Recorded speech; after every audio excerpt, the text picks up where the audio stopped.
அவருக்கு வழிகாட்டியாக இருக்கக்கூடிய ஜெயலலிதா அம்மையாரே இனி எந்த காலத்திலும் பாஜகவுடன் நாங்கள் கூட்டணி வைக்க மாட்டோம் என்று சொன்னாரா, சொல்லவில்லையா?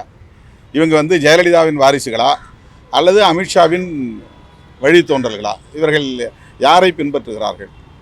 தமிழ்நாட்டிலே இருக்கிற இந்த கூட்டணி அதிமுக தலைமையிலான கூட்டணியா, பாஜக தலைமையிலான கூட்டணியா? தேசிய ஜனநாயக கூட்டணி என்று அவர்கள் கிளைம் செய்கிறார்கள். இது தேசிய ஜனநாயக கூட்டணி என்றால் இந்த கூட்டணிக்கு பாஜக தலைமை தாங்குகிறது என்று தானே பொருள். இப்போ தமிழ்நாட்டை பொறுத்தவரையில் இந்தியா கூட்டணியிலே திமுக இருந்தாலும் நாங்களும் இருந்தாலும் கூட இங்கே இருக்கிற கூட்டணி திமுக தலைமையிலான கூட்டணி, மதசார்பற்ற முற்போக்கு கூட்டணி.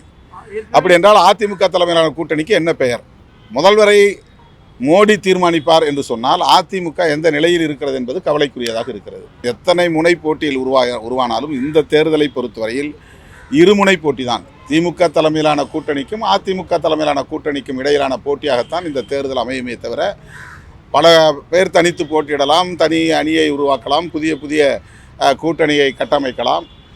ஆனால் மக்களை பொறுத்தவரையில் இந்த அணியா அந்த அணியா என்று திமுகவையும் அதிமுகவையும் தான் சீர்தூக்கி பார்ப்பார்களே தவிர மற்றபடி மக்களுடைய கவனம் சிதறப்போவதில்லை.